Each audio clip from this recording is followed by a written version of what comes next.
السلام علیکم دوستو، اسلامی ادوار چینل پہ آپ سب کو خوش آمدید کہتا ہوں۔ آج میں آپ کے لیے شمشیر بے نیام کی 41ویں ایپیسوڈ لے کے آیا ہوں۔ چینل کو سبسکرائب کر لیں اور رائٹ سائڈ پہ بیل کے آئیکن کو پریس کر دیں تاکہ ہر ویڈیو فوراً ہی آپ تک پہنچ سکے۔ تو چلیے آئیے شروع کرتے ہیں۔ بازان کے آدمی واپس چلے گئے اور اسے بتایا کہ رسول اللہ صلی اللہ علیہ وآلہ وسلم نے کیا کہا ہے۔ 3-4 دنوں بعد بازان کو اپنے نئے شہنشاہ شیرویہ کا خط ملا، جس میں تحریر تھا کہ خسرو پرویز کو فلاں رات ختم کر دیا گیا ہے۔ یہ وہی رات تھی جو حضور صلی اللہ علیہ وآلہ وسلم نے بتائی تھی۔ کچھ دنوں بعد بازان کو رسول کریم صلی اللہ علیہ وآلہ وسلم کا خط ملا کہ وہ اسلام قبول کر لے۔ بازان پہلے ہی آپ صلی اللہ علیہ وآلہ وسلم سے متاثر تھا، الہام نے اسے اور زیادہ متاثر کیا۔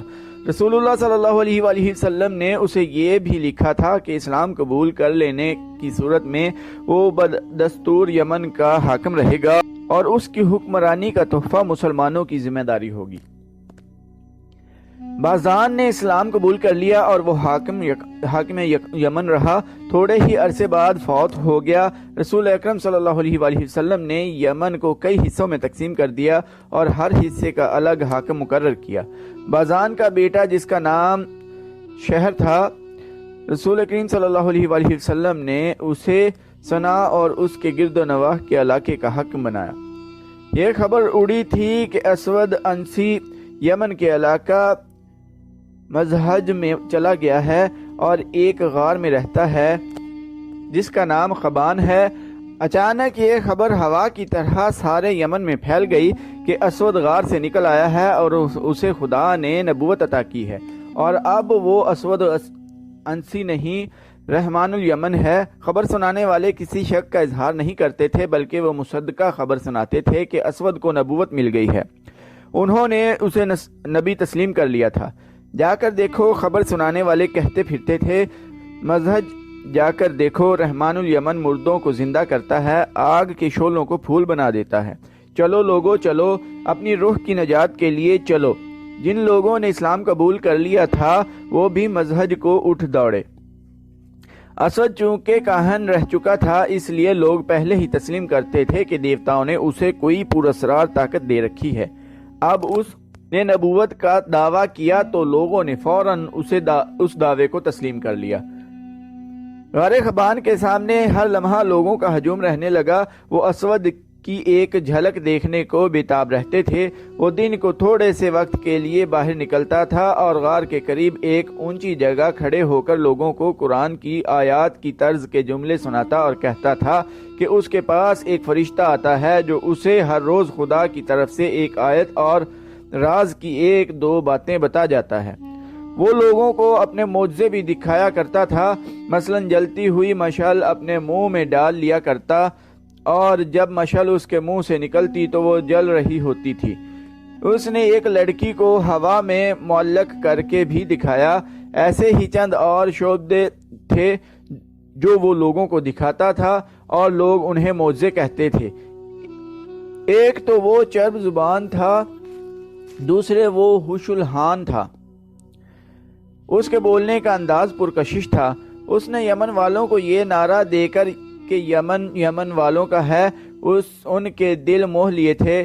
یمنی بڑی لمبی مدت سے ایرانیوں کے زیر نگیں چلے آ رہے تھے۔ ایرانی تسلط بازان کے قبول اسلام کے ساتھ ہی ختم ہو گیا تو حجاز کے مسلمان آ گئے۔ اس کے علاوہ وہاں یہودی، نصرانی اور مجوسی بھی موجود تھے۔ یہ سب اسلام کے بن کنی چاہتے تھے۔ انہوں نے اسود انسی کی نبوت کے قدم جمانے میں درپردہ بہت کام کیے۔ اسود اپنی نبوت کی صداقت ایک گدھے کے ذریعے ثابت کیا کرتا تھا۔ اس کے سامنے ایک گدھا لایا جاتا، وہ گدھا کو کہتا بیٹھ جا، گدھا بیٹھ جاتا، پھر کہتا میرے آگے سر جھکا، گدھا سجدے کے انداز سے سر جھکا دیتا۔ گدھے کے لیے اس کا تیسرا حکم ہوتا میرے آگے گھٹنے ٹیک دے، گدھا اس کے آگے گھٹنے ٹیک دیتا۔ دیکھتے ہی دیکھتے اسود انسی کو یمن کے لوگوں نے نبی مان لیا۔ اسود نے ان لوگوں کو ایک فوج کی صورت میں منظم کر لیا۔ اس نے سب سے پہلے نجران کا رخ کیا۔ وہاں رسول کریم صلی اللہ علیہ وآلہ وسلم کے مقرر کیے ہوئے 2 مسلمان حاکم تھے، خالد بن سعید اور عمرو بن حزم۔ اسود کے ساتھ بہت بڑا لشکر تھا۔ جو نجران میں داخل ہوا تو وہاں کے باشندے بھی اس کے ساتھ مل گئے۔ دونوں مسلمان حاکموں کے لیے بھاگ نکلنے کے سوا کوئی چارہ نہ تھا۔ انہوں نے راہ فرار اختیار کی۔ اسود انسی اس پہلی فتح سے سرشار ہو گیا اور اس کے لشکر کی تعداد بھی زیادہ ہو گئی۔ اس نے نجران میں اپنی حکومت قائم کر کے صنعاء کی طرف پیش قدمی کی۔ وہاں بازان کا بیٹا شہر حکمران تھا۔ اس کے پاس فوج تھوڑی تھی، پھر بھی وہ مقابلے میں ڈٹ گیا۔ اس کی للکار نے اپنی فوج کے قدم اکھڑنے نہ دیے، لیکن شہر بن بازان چونکہ اپنی فوج کا حوصلہ قائم رکھنے کے لیے سپاہیوں کی طرح لڑ رہا تھا، اس لیے شہید ہو گیا۔ اس سے اس کی فوج کا حوصلہ ٹوٹ گیا۔ اسود کے خلاف لڑنے والے وہ یمنی بھی تھے جنہوں نے اسلام قبول نہیں کیا تھا، لیکن شکست کی صورت میں جان کا خطرہ مسلمانوں کو تھا۔ انہیں اسود کے لشکر کے ہاتھوں قتل ہونا تھا۔ اسود کسی مسلمان کو نہیں بخشتا تھا، چنانچہ مسلمان جانیں بچا کر نکل گئے اور مدینہ جا پہنچے۔ اسود انسی جو اب رحمان الیمن کہلاتا تھا، حضر موت، بجرین، احسا اور عدن تک کے تمام علاقوں پر بھی قبضہ کر کے تمام یمن کا بادشاہ بن گیا۔ اسلام کے لیے یہ بہت بڑا چیلنج تھا۔ شمال کی طرف سے رومیوں کے حملے کا خطرہ ہر وقت موجود رہتا تھا۔ اس خطرے کو ختم کرنے کے لیے رسول خدا صلی اللہ علیہ وآلہ وسلم نے ایک لشکر رومیوں پر حملے کے لیے تیار کیا تھا، جس کے سالار اعلیٰ 22 سال عمر کے ایک نوجوان اسامہ رضی اللہ عنہ تھے، جو رسول کریم صلی اللہ علیہ وآلہ وسلم کے آزاد کیے ہوئے غلام زید رضی اللہ عنہ بن حارثہ کے بیٹے تھے۔ زید رضی اللہ عنہ بھی سالار تھے اور وہ موتا کے معرکے میں شہید ہو گئے تھے۔ یمن کو ایک خود ساختہ نبی سے نجات دلانے کے لیے بہت بڑے لشکر کی ضرورت تھی، لیکن لشکر رومیوں کے خلاف لڑنے کے لیے جا رہا تھا۔ اگر رومیوں پر حملہ ملتوی کر کے اس لشکر کو یمن بھیج دیا جاتا تو رومی یہ فائدہ اٹھا سکتے تھے کہ مدینہ پر حملہ کر دیتے۔ یہ خطرہ مول نہیں لیا جا سکتا تھا۔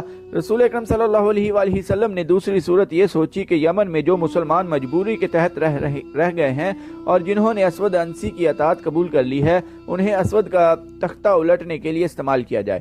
اس طریقہ کار کو حضور صلی اللہ علیہ وآلہ وسلم کے تمام سالاروں نے پسند کیا۔ اس مقصد کے لیے چند ذہین قسم کے افراد کو یمن بھیجنا تھا۔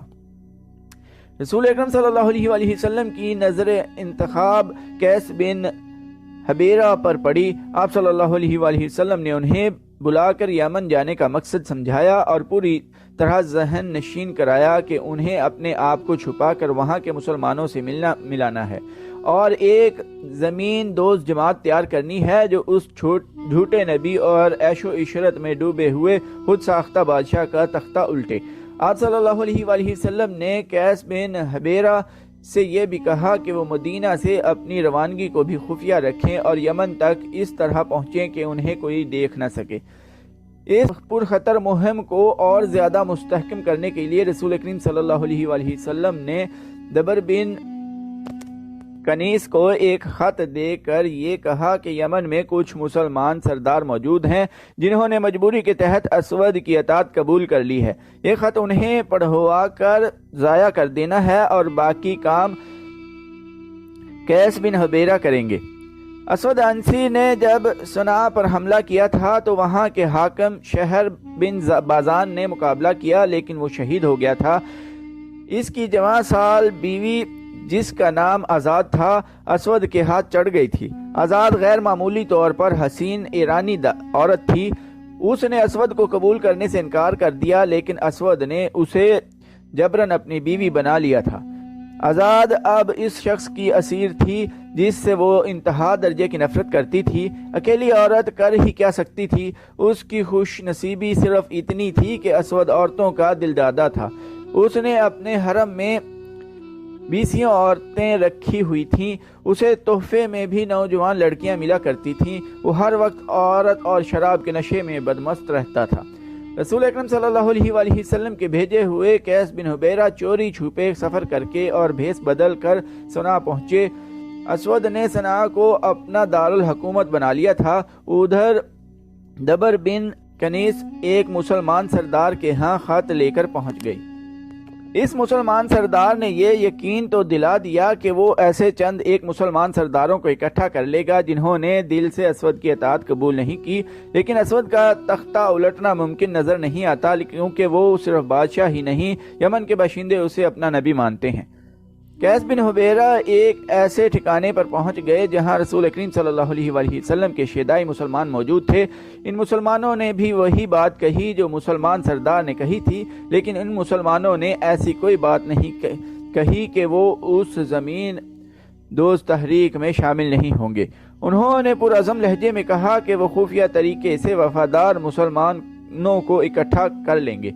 ہم اس جھوٹے نبی کو ختم کرنے کے لیے زیادہ انتظار نہیں کر سکتے، ایک مسلمان نے کہا۔ جو وقت گزرتا جا رہا ہے اس کی مقبولیت میں اضافہ ہو رہا ہے۔ کیا تم لوگ یہ نہیں سوچ سکتے کہ اس شخص کو قتل کر دیا جائے؟ قتل کون کرے گا؟ ایک اور مسلمان نے پوچھا۔ اور اسے کہاں قتل کیا جائے گا؟ وہ محل سے باہر نکلتا ہی نہیں۔ یہ بھی معلوم ہوا ہے کہ محل کے ارد گرد محافظوں کا بڑا سخت پہرا ہوتا ہے۔ کیا ہم میں کوئی ایسا آدمی نہیں جو اسلام کے نام پر اپنی جان قربان کر دے؟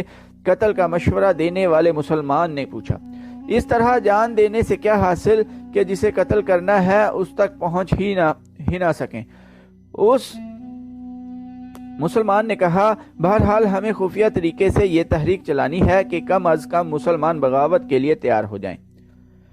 اسود انسی نے یمن پر قبضہ کر کے پہلا کام یہ کیا تھا کہ ایران کے شاہی اور دیگر اعلیٰ خاندانوں کے جو ایرانی اس کے ہاتھ چڑھ گئے تھے انہیں اس نے مختلف طریقوں سے ذلیل و خوار کر کے رکھ دیا تھا۔ ان کی حالت زر خرید غلاموں سے بھی بدتر کر دی گئی تھی، لیکن اسود کی حکومت میں سب سے بڑی کمزوری یہ تھی کہ اس کے پاس نہ کوئی تجربہ کار سالار تھا، نہ کوئی کاروبار حکومت چلانے والا آدمی تھا۔ یہ خطرہ تو وہ ہر لمحہ محسوس کرتا تھا کہ مسلمان اس پر حملہ کریں گے۔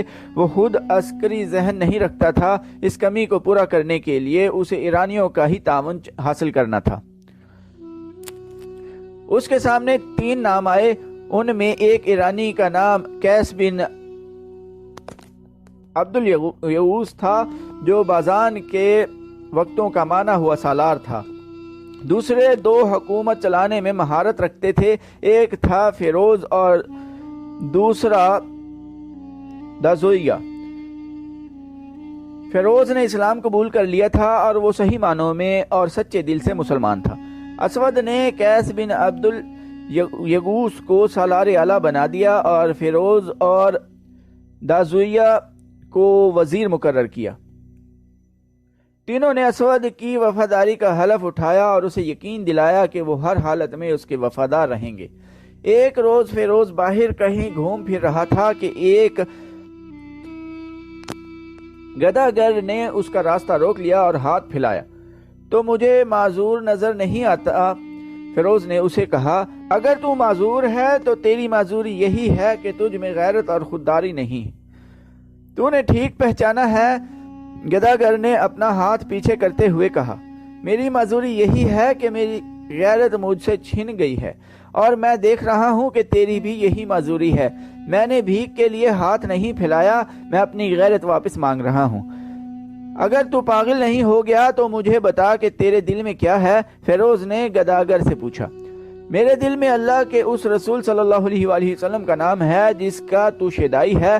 گداگر نے فیروز کی آنکھوں میں آنکھیں ڈال کر کہا، اگر اسود انسی کی شراب تیری رگوں میں چلی نہیں گئی تو میں جھوٹ نہیں کہہ رہا کہ تو نے دل پر پتھر رکھ کر اسود کی وزارت قبول کی ہے۔ فیروز نے ادھر ادھر دیکھا، وہ سمجھ گیا کہ یہ مدینہ کا مسلمان ہے، لیکن اسے یہ خطرہ بھی محسوس ہوا کہ یہ اسود کا کوئی مخبر بھی ہو سکتا ہے۔ مت گھبرا فیروز، گداگر نے کہا، میں تجھ پر اعتبار کرتا ہوں، تو مجھ پر اعتبار کر، میں تجھے اپنا نام بتا دیتا ہوں۔ قیس بن حبیرہ، مجھے رسول اللہ صلی اللہ علیہ وآلہ وسلم نے بھیجا ہے۔ کیا تو سچ کہتا ہے کہ رسول اللہ صلی اللہ علیہ وآلہ وسلم نے تجھے میرے پاس بھیجا ہے؟ فیروز نے اشتیاق سے پوچھا۔ نہیں، قیس نے کہا، رسول اللہ صلی اللہ علیہ وآلہ وسلم نے یہ کہا تھا کہ وہاں چلے جاؤ، اللہ کے سچے بندے مل جائیں گے۔